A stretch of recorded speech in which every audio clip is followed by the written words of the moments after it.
Hey, this is Tony from the Cold Case Project, where we focus on unsolved cases across the United States. Our mission is to bring attention to these unresolved mysteries that need your help. All the information we cover in these cases is readily available on the internet, but we rewrite and repurpose it for the purpose of these videos. Our goal is to spread the word about the thousands of unsolved cold cases still out there. Thank you for watching. If you want to help shed light on these cases, make sure to like and subscribe for more content. Your support can make a difference.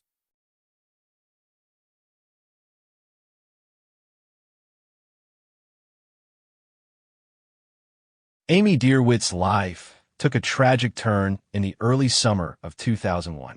She had ended her engagement with David Anthony Niga in May of that year and moved out of their shared home in Dearborn Heights, Michigan. It was a decision that would ultimately lead to her mysterious and devastating disappearance. On June 3, 2001, Amy arrived at Niga's residence, located in the 3900 block of Detroit Street near Colgate Street, with the simple intention of retrieving her mail. But what should have been a routine visit quickly escalated into a situation fraught with tension and danger. Niga had already moved on. His new girlfriend was at the house that day, and her presence only added to the hostility between the former couple. According to the girlfriend, Amy and Niga argued before she left the residence, only to return a short time later. This time, Amy found herself face-to-face with Niga's new girlfriend, leading to a confrontation. The argument grew heated, and the girlfriend later told authorities that Niga physically grabbed Amy and took her into the basement. Moments later, he re-emerged, instructing his girlfriend to leave immediately. As she exited the house, the girlfriend claimed she saw Amy lying on the basement floor. She was struggling to breathe, her condition visibly deteriorating. Despite the obvious distress Amy was in, the girlfriend left the house without calling for help or alerting authorities. It was the last time anyone would see Amy alive. 4 days later, on June 7th, Amy's teal green 1995 Ford Escort was discovered abandoned in the parking lot of Tenite Park. Witnesses later reported that the car had been sitting there since June 5th or 6th. The park was located just 2 blocks from Amy's mother's home, yet there was no sign of Amy herself. Authorities meticulously examined the vehicle, but no usable fingerprints were found. Even more troubling, Amy's purse, identification, and other personal belongings were missing. As the investigation progressed, police turned to the individuals closest to Amy for answers. Niga's new girlfriend cooperated fully, even agreeing to a polygraph test regarding the events of June 3rd. Meanwhile, Niga initially agreed to take a lie detector test as well, but abruptly changed his mind and instead retained an attorney. He admitted to police that both his new girlfriend and Amy had been at his house that day, but insisted they had arrived at different times. Despite the suspicious circumstances surrounding Amy's disappearance, it would take over 2 years before authorities made an arrest. In June 2003, Niga was officially charged with second-degree murder. At the time of his arrest, he was still living in the home he had once shared with Amy. Initially, Niga pleaded not guilty, but as the legal process unfolded, he changed his plea to guilty of manslaughter in October 2003. If convicted on the original charge of second-degree murder, Niga could have faced a life sentence. However, due to his plea agreement, he was sentenced to just 5 to 15 years in prison. He was ultimately paroled in 2015 and completed his parole in 2017. To this day, Amy Dearwitt's remains have never been found. Niga eventually confessed to disposing of her body in a dumpster near the former Veterans Affairs Hospital in Allen Park, Michigan. However, searches of the area yielded no trace of Amy. Amy's family has never stopped seeking justice. They describe her as a responsible, caring woman who would never disappear without a word. Her sudden absence left a gaping hole in their lives. Authorities confirmed that there has been no activity on her bank accounts or credit cards since the day she vanished, further solidifying their belief that she met with foul play that fateful June evening. Amy had been working at Oakwood Commons in Dearborn as both a receptionist and a server, a job she had maintained since her high school years. At the time of her disappearance, she was also a student at Henry Ford Community College, considering a shift from health-related studies to business courses. More than 2 decades have passed, and Amy Dearwitz's fate remains a tragic mystery. If you have any information regarding the disappearance of Amy Dearwitz, please contact the Dearborn Heights Police Department.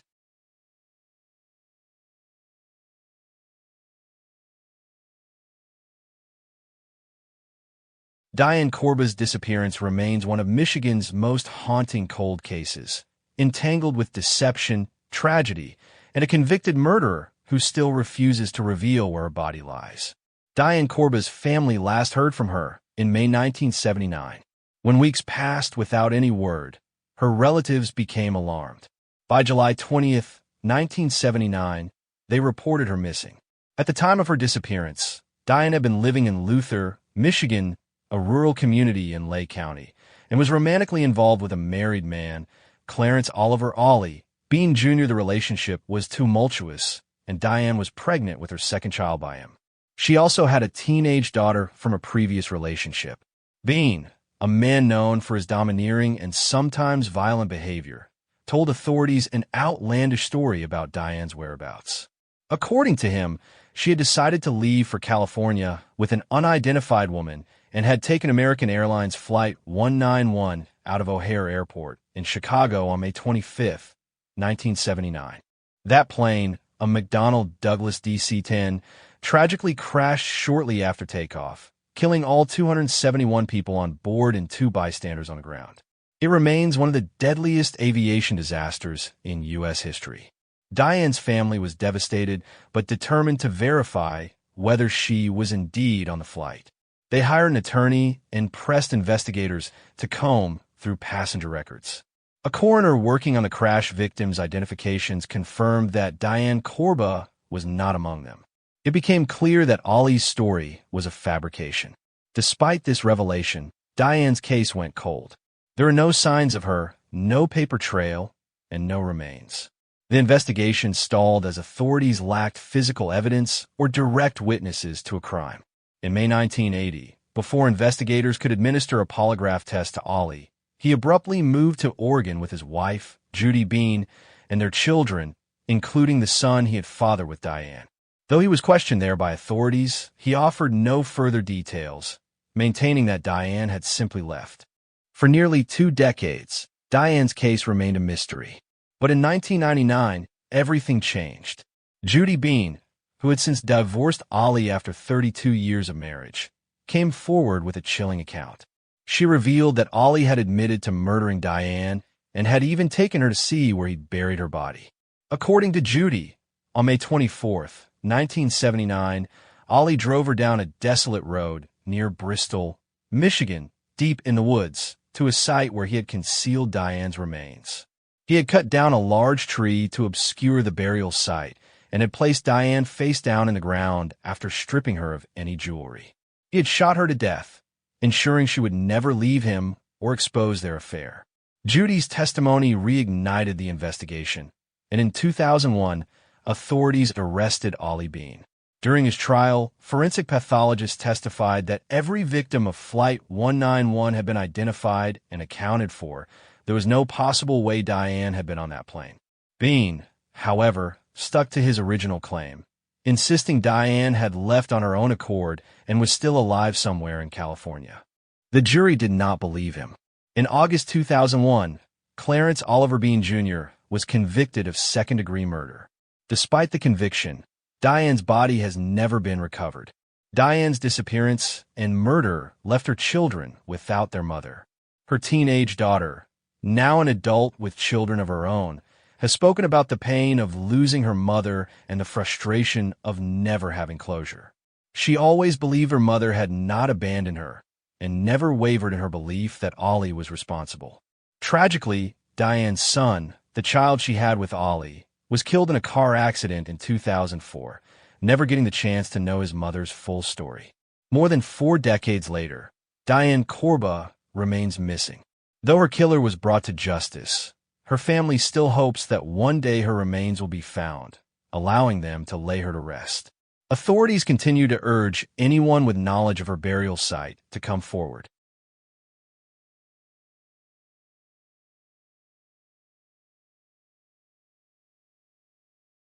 On the cold morning of April 2nd, 1970, 14-year-old Cynthia Coon left her home in the 1400 block of Warrington in Washtenaw County, Michigan. As she did most mornings, she intended to walk the 1-mile journey to Forsyth Junior High School at 1655 Newport Road. It was a habit of hers. She disliked taking the bus. However, on that particular day, she never made it to school. The temperature ranged between 2 and 18 degrees Fahrenheit, an unusually frigid day for early April. Cynthia, often called Cindy by her friends and family, was dressed for the cold weather. She wore a tan coat, black boots, a multicolored scarf and hat, and carried her school books in a bag. She had brown hair, brown eyes, and stood at 5 feet 4 inches tall, weighing approximately 110 pounds. Her teeth were naturally straight, with no fillings, as she had never received any dental care. Her disappearance stunned her family. She had no history of running away, was an excellent student, and had no known troubles at home or school. She had only about $2 or $3 in cash with her, making the idea of her running away seem implausible. It wasn't long before law enforcement was involved in the search for the missing girl. In the days following her disappearance, Cynthia's family began receiving disturbing phone calls. The voice on the other end claimed to be her. She allegedly stated that she didn't know where she was. However, the calls were traced to Detroit, about 40 miles away. What was strange was that the calls were only 2 hours apart, making it unclear whether Cynthia was genuinely lost or if she was being coerced into making the calls. Unfortunately, authorities were unable to determine whether it was actually her on the line. There were possible sightings of Cynthia around Ann Arbor in the days following her disappearance, though none were confirmed. Then, about 4 weeks after she vanished, her relatives received extortion-style phone calls. The calls abruptly ceased after May 5, 1970, and no further communications were made. For decades, Cynthia's case remained unsolved. In 2018, authorities announced that they were investigating a possible connection between her case and Arthur Ream, a convicted murderer and sex offender. Ream had been convicted of the 1986 murder of 13-year-old Cindy Zarzicki, whom he lured by promising a surprise birthday party for his son. Instead, he kidnapped and murdered her, later leading authorities to her shallow grave 30 miles from Detroit. Investigators suspected that Ream might be a serial predator responsible for the disappearances of multiple girls, including Kimberly King, Kim Laro, Nadine Odell, and Kelly Brownlee. They began searching a 24-acre parcel of land in Macomb Township, but no remains were discovered. Ream, who had a long history of assaults dating back to the 1960s, failed a polygraph in relation to Cynthia Coon's case. He also allegedly sent investigators on wild goose chases, providing false maps to mislead authorities. While in prison, he reportedly boasted to cellmates that he had killed 4 to 6 victims. Despite these claims, he denied involvement in Cynthia's disappearance, stating that investigators owed him an apology for associating him with her case. With no confirmed connection between Cynthia and Ream, investigators continued to explore other theories. One possibility was that Cynthia had been abducted by someone she knew or a stranger who offered her a ride. Since she preferred walking to school, it was possible she encountered someone familiar or was deceived by a seemingly well-intentioned stranger. Another theory, though unlikely, was that she voluntarily left her life behind. However, this idea was contradicted by the fact that she left all her personal belongings at home and had no known reason to run away. Despite renewed interest in Cynthia's case, crucial questions remain unanswered. What was the nature of the phone calls made to her family? If she did not know where she was she being held against her will? If they were traced to Detroit, was any effort made to identify the precise location? Were they made from a payphone or a residence? Did she encounter someone in her neighborhood who knew her habits and took advantage of her routine? Today, Cynthia Coon would be 68 years old. The lack of information on her disappearance leaves many unanswered questions. Her case remains unsolved, and her family continues to seek closure. If you have any information about Cynthia Coon, please contact the Washtenaw County Sheriff's Department at 971-8400. The agency case number is 70-00627.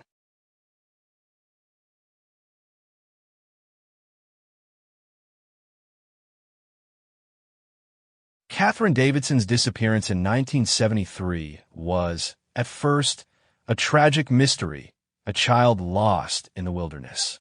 But as the years passed, it became something far more sinister, a puzzle filled with secrets, accusations, and a darkness that spanned decades.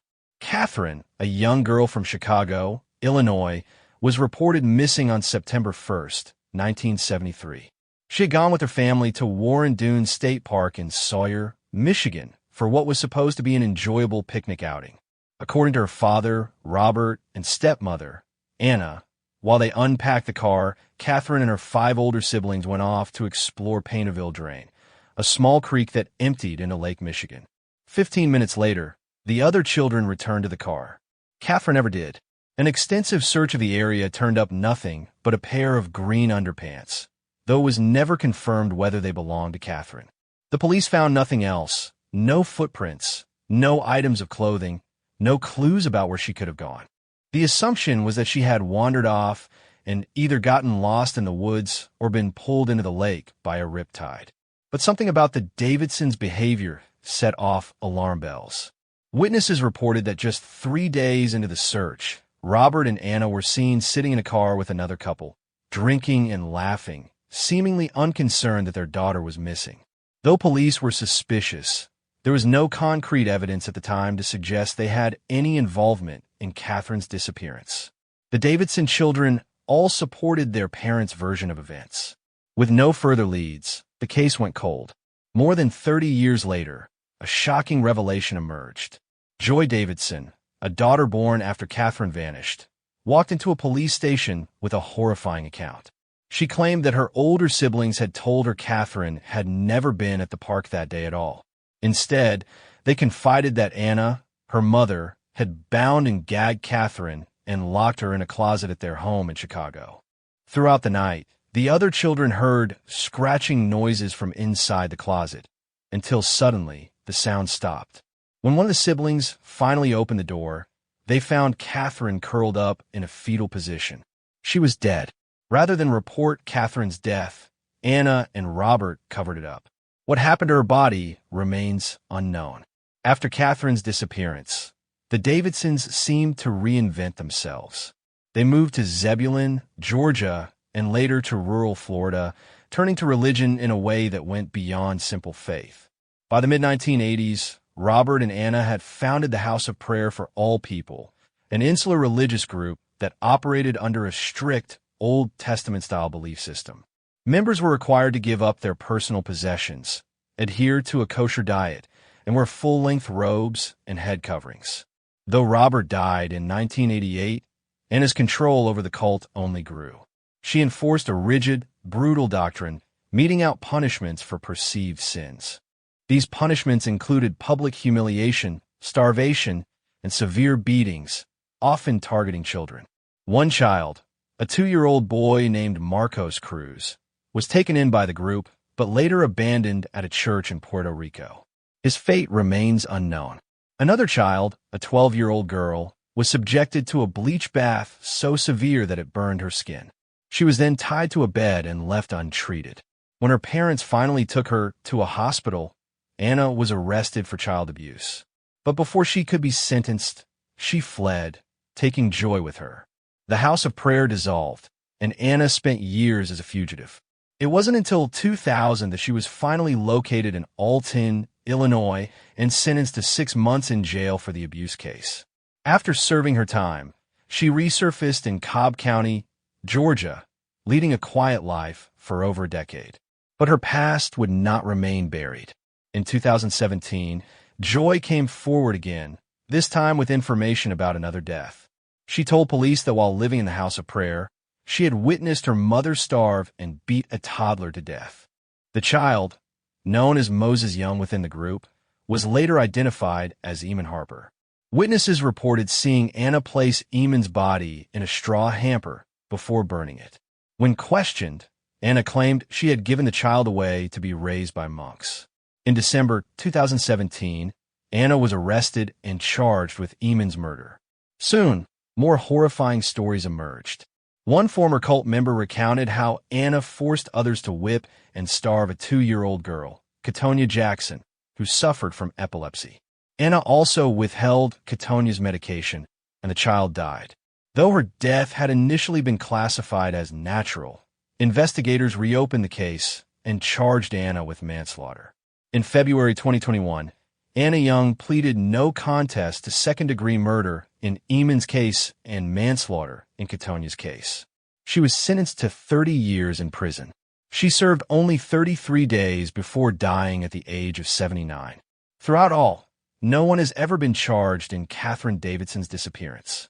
Without a body or definitive proof, her case remains officially unsolved. And yet, to those who have followed the case, to those who lived through Anna Young's reign of terror, the truth seems undeniable. Catherine Davidson never wandered away from a Michigan park that day in 1973. She never set foot in Warren Dunes. She died before she ever left Chicago, her life stolen from her in the most brutal way imaginable.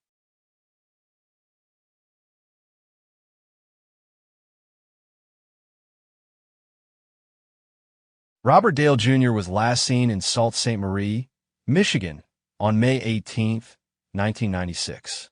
That evening, he attended a wedding reception with his wife, enjoying a night of celebration with friends and family.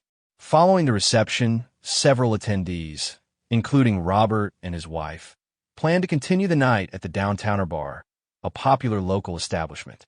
However, before they arrived, Robert, who had been drinking heavily throughout the night, became severely intoxicated and passed out in their van. At approximately 11:15 p.m., multiple witnesses saw the couple driving northbound on 6 Mile Road, presumably on their way downtown. A short time later, between 11:30 p.m. and midnight, Robert was allegedly spotted behind the Downtowner Bar. However, this sighting remains disputed. His family has cast doubt on the claim, as only one witness reported seeing him there, and that individual later retracted their statement. When Robert failed to return home, his wife reported him missing on May 20th, 2 days after he was last seen. The circumstances surrounding his disappearance left his loved ones with more questions than answers.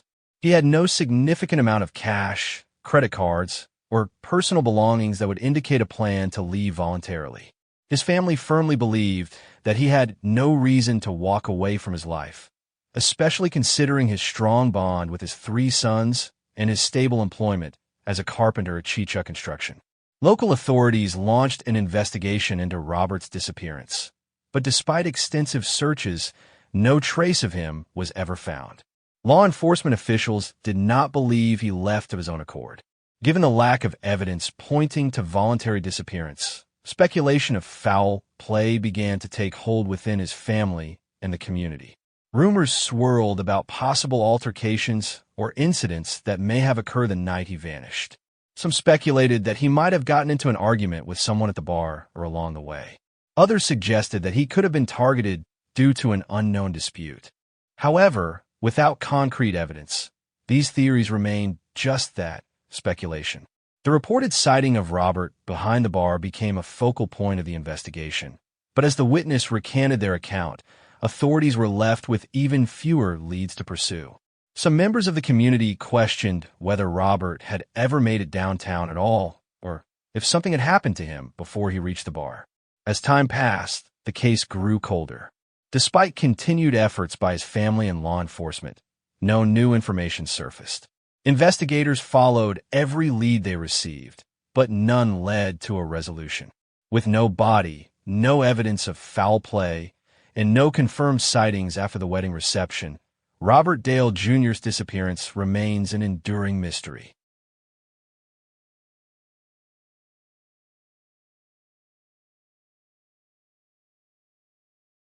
Carol Arnet was last seen in Troy, Michigan, on October 26, 1983. That evening, She visited her boyfriend at his apartment, spending about 2 hours there before leaving between 11 o'clock and 11:45 p.m. to return home. She was never seen or heard from again. The following day, her 1981 Buick was discovered parked in the driveway of her home on Wentworth Place. The keys were still in the ignition, and her purse and eyeglasses were left on the front seat. There was no sign of Carol inside the house, and strangely, she hadn't left a note for her 3 children, something her loved ones insisted was uncharacteristic. Her clothes, personal belongings, and money were untouched. At the time of her disappearance, Carol was in the midst of a bitter divorce from her husband, Donald Arnet. Their case was scheduled to go before a judge in November. The 38-year-old mother of 3 had accused her husband, who was 21 years her senior, of being controlling and abusive throughout their marriage. She told friends that Donald restricted her social life, dictated whom she could associate with, and physically assaulted her. Court documents stated that Donald had hit her in the face and neck with his fists and had even sexually molested her after she moved to sleeping on the couch.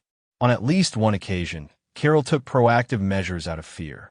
She had discovered a sweatshirt rolled up on the floor of Donald's closet, inside of which were 2 large knives and a machete. Instead of dismissing her suspicions, she handed the sweatshirt to a neighbor for safekeeping. She also filed 3 complaints against Donald for tapping her phone in an attempt to gather incriminating conversations to use against her in their custody battle. Carol responded by recording his phone calls instead. Police reports concerning the Arnet household revealed 6 incidents involving the couple, though none officially documented Carol as a victim of assault. In one incident, she denied that Donald had attacked her. However, in court filings, she stated that he had struck her multiple times and chipped her tooth. Despite the turbulent relationship, Carol and Donald were still living under the same roof when she vanished. Donald claimed he hadn't seen her since October 19th, a full week before she went missing. He was legally barred from entering the study, which Carol had been using as her bedroom. Carol was a descendant of Sebastian Kresge, the founder of the company that would later become Kmart. However, her financial situation was far from lavish. She led a middle-class lifestyle, selling makeup part-time while attending college courses in court reporting. Though some media accounts referred to her as an heiress, her inheritance was minimal. Her grandfather's estate was divided among multiple children and grandchildren. Prior to her marriage, she had a net worth of only $3,000, with total earnings from trusts and gifts amounting to $4,000. Donald, on the other hand, was significantly wealthier. He owned multiple businesses and reported a net worth of $297,000 in divorce documents. However, independent estimates suggested his fortune was closer to $2 to $4 million. The divorce attorney representing Carol had arranged for an accountant to conduct a financial audit of Donald's holdings, but Carol disappeared mere days before the audit was set to begin. Investigators found blood traces matching Carol's blood type on the sofa inside their home and in the trunk of Donald's 1978 Mercedes. Authorities suspected that Donald had attacked, strangled, and disposed of his wife's body. However, without a body or conclusive forensic evidence, a case against him never materialized. In 1986, Donald was diagnosed with cancer. As he lay on his deathbed, a detective visited him in a last-ditch effort to extract a confession regarding Carol's disappearance. Donald, however, refused to speak. He died shortly thereafter at the age of 59. Following his death, the investigation into Carol's case lost momentum. Carol's family never believed she left voluntarily. Her children were between the ages of 8 and 13 at the time, and those close to her insisted that she would never abandon them. The legal system eventually declared her legally dead in 1993, 10 years after she vanished. To this day, her remains have never been found, and the mystery of what happened to her remains officially unsolved.